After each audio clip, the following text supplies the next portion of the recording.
Hábitos saludables para todos, un podcast para la comunidad. En el capítulo de hoy vamos a recordar el recorrido por los distintos hábitos de los que fuimos conversando.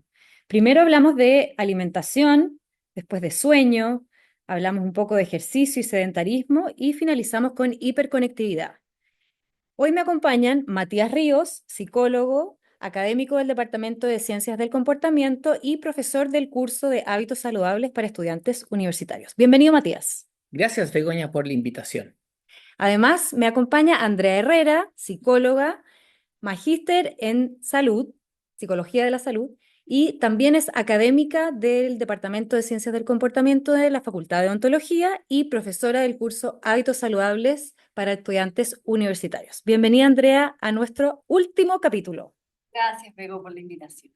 Y por último, nos acompaña el profesor doctor Gonzalo Rojas. Él es odontólogo y psicólogo.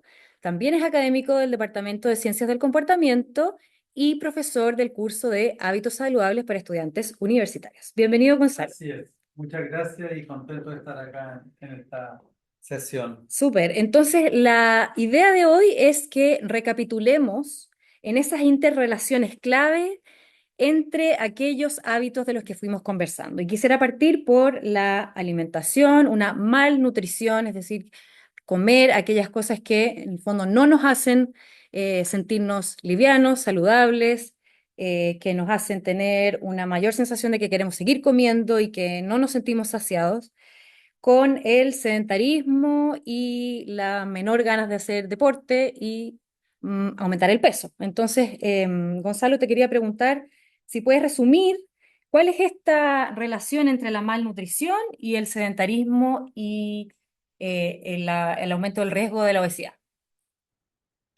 Gracias por la pregunta, Bego. Bueno, lo primero es que el ejercicio, con todos los beneficios que tiene, que hemos descrito anteriormente, en general está vinculado a una mejor calidad del sueño, ya en términos de no tener estos problemas que muchas veces tiene la gente del insomnio, porque es una cosa bien terrible, podríamos decir, que uno no se puede quedar dormido, o está este también despertar precoz, que se despierta a horas, no sé, 4 de la mañana, o en general en el tránsito del dormir, en general de mala calidad. Entonces el ejercicio físico está bastante descrito que tiene estos beneficios, porque entre otras cosas uno se cansa. Ya hay una actividad muscular y esa actividad muscular también estimula el sistema cardiovascular, libera endorfina, es decir, hay una serie de reacciones fisiológicas, digamos, que después favorecen el buen dormir. Esa es una de las tantas relaciones que existen. Ujú. Ahora, con respecto a agarrarnos un poquito del tema del sueño, quería preguntarte, Andrea, ¿cuál es esa conexión que existe entre un mal dormir o un sueño de menor calidad? ¿Qué es lo que ocurre biológicamente y por qué se relaciona con un aumento de peso o un aumento de la resistencia a la insulina? Bueno, con un menor sueño ocurren muchas cosas, ¿cierto? En paralelo. Lo primero es que disminuye la secreción de leptina y aumenta la secreción de grelina, lo que hace que queramos preferir alimentos con más calóricos, ¿cierto? En el fondo ya mi elección de alimentos es distinta. Además, como más y me sacio menos, ¿sí? Eso solo por dormir menos. Como estoy más tiempo despierto, tengo que comer más también, porque en el fondo también necesito más energía para comer. Eh, como estoy despierto, pero dormí mal o dormí poco, ando somnoliento, cansado, fatigado, por lo tanto, hace que no tenga ganas de hacer deporte, entonces me muevo menos, Claro. ¿sí? Ahí disminuye tu gasto energético en el fondo. Disminuye mi gasto energético, ¿cierto? Al mismo tiempo, cuando duermo mal, se produce una disminución de la sensibilidad de la insulina y a un aumento de la resistencia a la insulina, que también me lleva entonces a un aumento de peso. Entonces, todas estas cosas en paralelo hacen que finalmente el sueño tenga una relación directa con el peso. Ujú. Súper interesante. Y ahora me imagino que obviamente, como comentamos en el capítulo de hiperconectividad, Matías, también el mal dormir, el sueño, obviamente se relaciona con los hábitos actuales que estamos teniendo de quedar conectados mucho tiempo utilizando las pantallas, el celular, el smartphone, hasta horas tarde en la noche, y también lo vemos en los niños, ¿verdad? Sí, pues. Mientras estaba escuchando a mis compañeros, a mis queridos compañeros, una de las cosas que a mí me da vuelta un poco es que uno de los factores asociados tiene que ver con la falta de tiempo. Por ejemplo, intentando quizás veo, quizás no respondiendo tanto un poco lo que me estáis comentando, pero siento de que la gente tiende a comer muy mal porque tiene poco tiempo para poder alimentarse y hacer una comida que pueda ser más saludable. También hay poco tiempo para hacer ejercicio, por lo tanto tienden a ser más sedentarios. También, por ejemplo, debido al poco tiempo, uno tiende a no dormir la cantidad de horas que son recomendadas. Y quizás con respecto a lo que es el tema de la hiperconectividad, uno tiene poco tiempo para relacionarse cara a cara.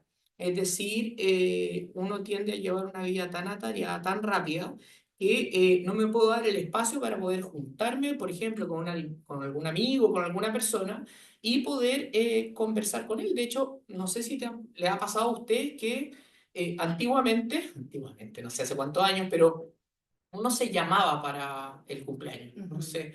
Entonces ahora uno dice, bueno, quizá me pasa a mí, pero es como hay poco tiempo para poder llamar, no quiero perder ese tiempo, entonces mejor mando un WhatsApp o mando. Un emoticón. Sí, pues. Claro. Entonces, al final yo creo que de una otra forma es la falta de tiempo lo que nos lleva a tener, o una de las razones por las cuales nos lleva a tener dificultades en estos hábitos. Pero yo creo que finalmente es la hiperconectividad la que nos ha quitado el tiempo, porque ¿Ya? si uno lo mira, no es que haya falta de tiempo, en el fondo las personas pasan conectados 8 horas más o ¿Mm? menos a dispositivos, de esas 4 horas son estar conectado en redes sociales. Entonces, uno dice, no, no tengo tiempo, pero gastaste 4 horas de tu día en estar metido en Instagram, en TikTok, en WhatsApp. Entonces, esas 4 horas finalmente se las quitas al sueño. Claro. O se las quitas a la junta, Al ejercicio. al ejercicio, ¿cierto? Como a la conexión como real. Y ahí se produce este círculo vicioso en el fondo. No tengo tiempo, pero perdí 4 horas viendo redes sociales, y esas horas se las quito al sueño, no duermo o duermo mal. No hago ejercicio y entonces como comida chatarra porque no tengo tiempo o porque quiero comer comida chatarra Porque eso es lo que me produce más sensación de saciedad. y de placer, quizá, Exacto. y además me tomo una cerveza o tomo alcohol que me hace dormir aún peor. Ahora, perdón, el tema del tiempo, por ejemplo, con la hiperconectividad, hay una cosa que me pasa con el tema de la falta de conciencia porque generalmente, no sé, a mí me pasa que en la práctica clínica hablo con muchos pacientes y me dicen, efectivamente, con falta de tiempo para hacer cosas o actividades sociales, y en la práctica ellos lo visualizan como no tener tiempo. Entonces, estoy súper de acuerdo contigo, Andrea. ¿Qué es lo que pasa? Que las personas no tienen conciencia de eso, de darse cuenta que perdieron 4 u 8 horas de su día en alguna red social, que los lleva a tener inicialmente una seguridad de que tiempo no tienen disponible. Entonces, ¿en qué medida se da como este proceso de perder conciencia de algo que puede ser eventualmente básico? Y de hecho, hay muchas personas que se sorprenden que cuando ven el tiempo que utilizaron en redes sociales, yo creo que la gran mayoría se impactan por haber utilizado ese tiempo en eso y en otras cosas.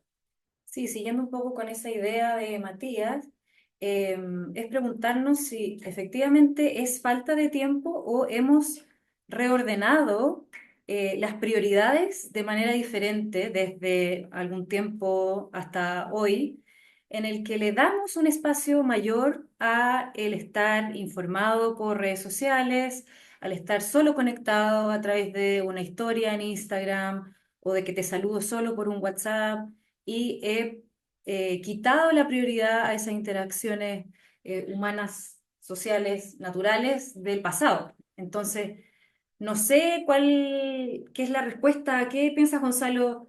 ¿Hemos cambiado las prioridades? ¿Hemos destinado más tiempo a lo equivocado? No sé si hablar de equivocado, ¿ah? Pero podría más bien dedicar el tiempo a actividades que no nos causan bienestar, porque en el fondo, ¿en qué estamos pensando? En el bienestar.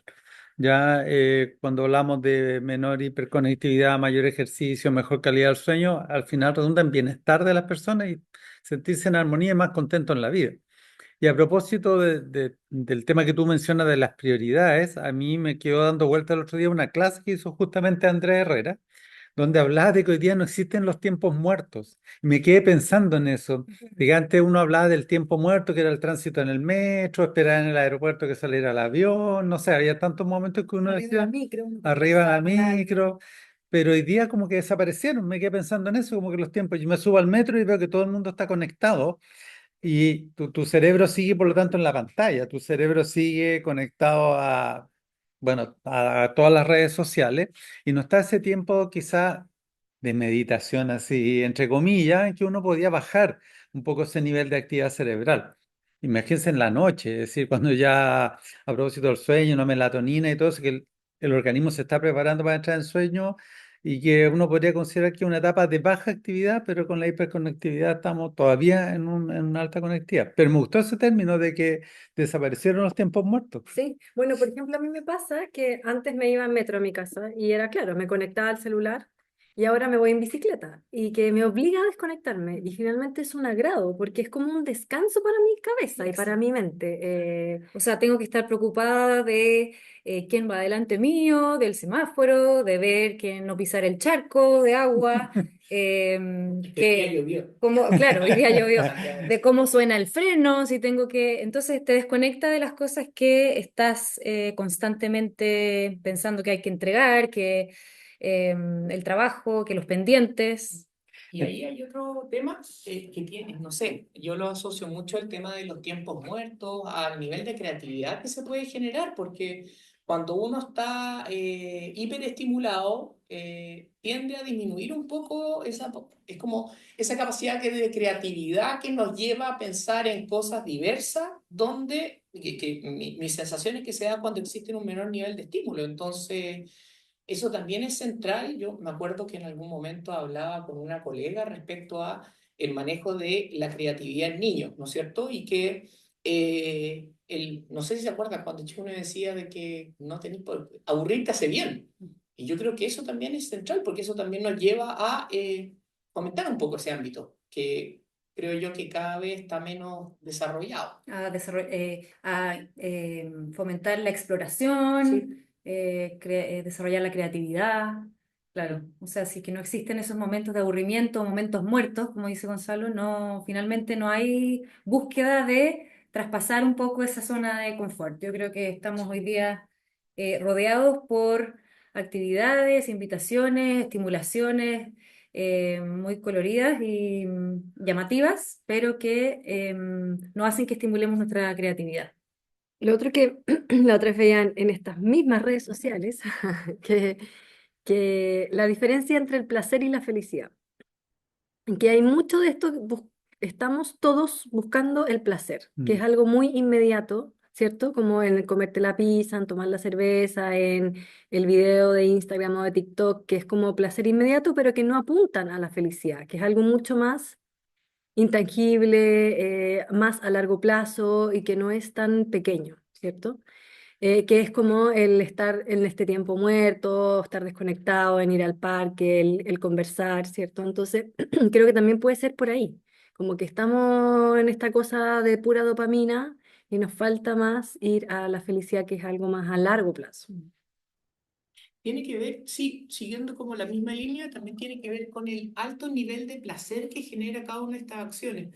Es decir, cuando comemos la pizza es algo que es muy, muy, muy intenso y eso nos lleva, como hablamos en el capítulo 3 del podcast, al tema de la Claro, un pic de dopamina. absolutamente, pues entonces al final uno de repente se puede, bueno, más que uno, la persona que busca esto que tú comentas, Andrea, se puede preguntar, ¿y para qué necesito tanto la búsqueda de felicidad si puedo hacer múltiples acciones para poder estar viviendo el placer constante?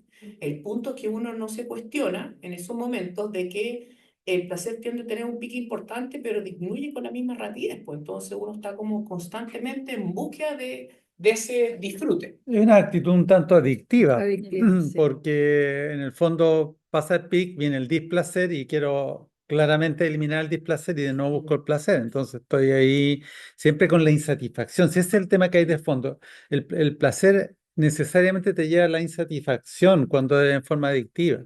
Ya es distinto el placer, por ejemplo, de, voy a remitirme a ejercicio, hacer un ejercicio intenso en que no piensas mucho, porque está la bicicleta, yo que hago esta cosa de artes marciales, estás todo el rato con tu cabeza en el ejercicio.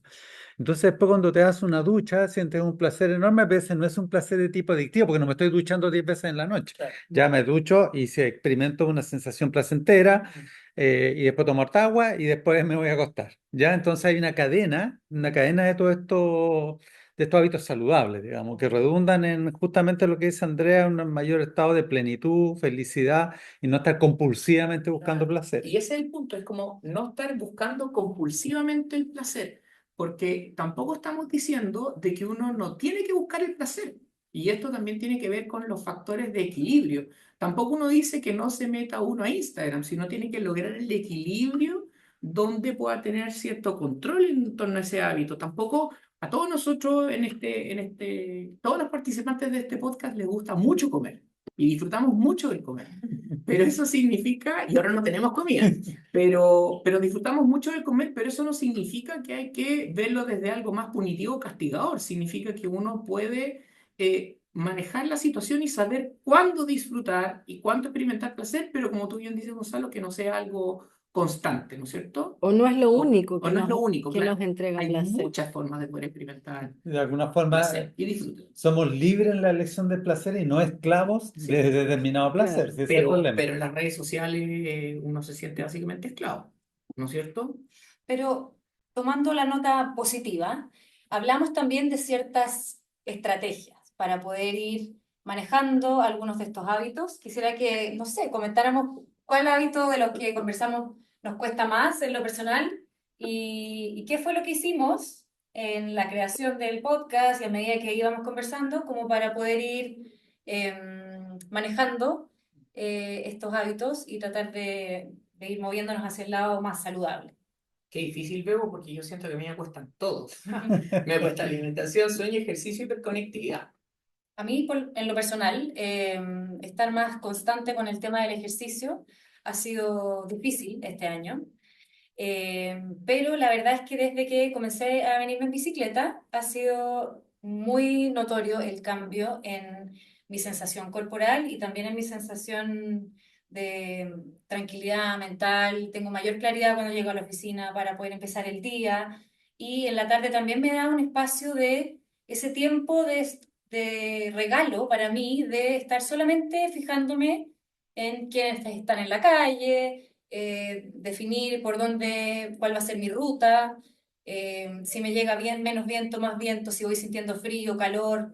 Entonces, estoy muy contenta de haber adoptado esta rutina y eso se lo agradezco a Matías, creador de Don't Bike, y a la Andrea también, que siempre se vinieron en bici este año, así que feliz con ese cambio. Pero no sé, con respecto, no sé, hiperconectividad. Me pasa, por ejemplo, que siguiendo con lo que tú me estás contando, con lo que estás contando, Bego, que, por ejemplo, en la hiperconectividad, que es algo que también siento que me cuesta, eh, poco a poco he hecho ciertos esfuerzos para cuidar espacios para no estar como metido en el celular. Y estaba pensando, de hecho, el tema de la bicicleta. Muchas personas pueden decir, chuta, que es complicado hacer ejercicio. Y lo importante, yo creo que en cada una de las tareas y de los temas que hemos hablado, intentamos focalizar de que para empezar el cambio se basa en un proceso. Entonces no tenemos que asumir de que uno tiene que hacer un cambio impresionante, que del cielo a la tierra, sino, por ejemplo, el venirse en bicicleta una vez a la semana ya implica un cambio, implica salir un poco de esa inercia. Por ejemplo, la hiperconectividad, el buscar espacios donde, porque hay muchas personas que están como contaminados por la hiperconectividad en todo ámbito, buscar un espacio en particular donde no esté hiperconectivo, como decía el Gonzalo, en el metro. Eso te da un espacio para al menos experimentar una forma distinta de poder vivir sin estar conectado, por dar un ejemplo. Mira, a propósito de lo que pregunta Begoña, a mí estaba pensando, ¿qué es lo que más me cuesta? Yo un buen dormir. Ya, pese a que hago ejercicio, yo no podría decir, pero claro, hay algo, entre medio está el tema de que si bien yo no escasamente estoy en redes sociales y, Y el tema de la hiperconectividad yo creo que no me afecta, pero estaba pensando que, claro, pero yo estoy hasta tarde revisando el correo, por ejemplo, mirando el WhatsApp de las cosas que me están pidiendo, que al otro día no las he hecho. Y claro, es decir, de alguna forma sí estoy en la pantalla, ¿ya? Porque la tecnología hoy día te permite que te manden a las 10 de la noche no sé, pues un informe para el otro día a las 8 de la mañana. Entonces eso hace que me acueste tarde y que me tenga que levantar muy temprano, entonces la cantidad de horas de sueño termina siendo reducida. Y eso es una de las cosas que más me ha costado controlar. Ahora, en todo caso, la gracia es que esté todo esto hiperconectado, la voz más que hiperconectado, que estén conectados todos estos hábitos saludables, tiene la gracia de lo que decías tú, Matías, que basta que si uno modifica uno, lo más probable es que se modifiquen los otros también. ¿Ya? Es decir, si uno hace ejercicio, lo más probable es que mejore el sueño, mejore la alimentación, no esté tanto en hiperconectividad. Al revés, si mejora el sueño, también va a mejorar la alimentación. Entonces eso es interesante, que no hay que por qué cambiar todos los hábitos, sino que de repente cambiando uno va a tener impacto en los demás. Sí, qué importante dar ese mensaje de que esto es un cambio progresivo y eso nos va a dar la tranquilidad de que nos vamos a ir sintiendo con un poquito más de poder, ¿cierto? Para que en adelante podamos ir cumpliendo con otras metas que tienen que ser realizables eh, y tangibles para que podamos ir viendo esos cambios. Entonces, no deprimirse porque obviamente las recaídas son parte del proceso, pero yo creo que hay que tener la claridad de que uno está pensando en el bienestar y cuando nos vayamos sintiendo más autoeficaces para ir aumentando un paso a paso, entonces todo se va a ir nutriendo y este ciclo virtuoso nos va a ir ayudando y haciendo que nos sintamos más saludables. Sí, yo creo que la clave está en partir de a poco. Y por ejemplo, no sé, como recomendación podría ser salir a caminar. Creo que eso, porque claro, la bicicleta, no todo el mundo tiene bicicleta, pero el caminar es gratis. Y entonces uno podría proponerse salir a dar una vuelta a la manzana sin el teléfono. Y ahí matáis dos pájaros de un tiro. em, y en el fondo te desconectas y haces un poco de ejercicio, que está descrito además que el caminar es uno de los mejores ejercicios que puedes hacer, de hecho.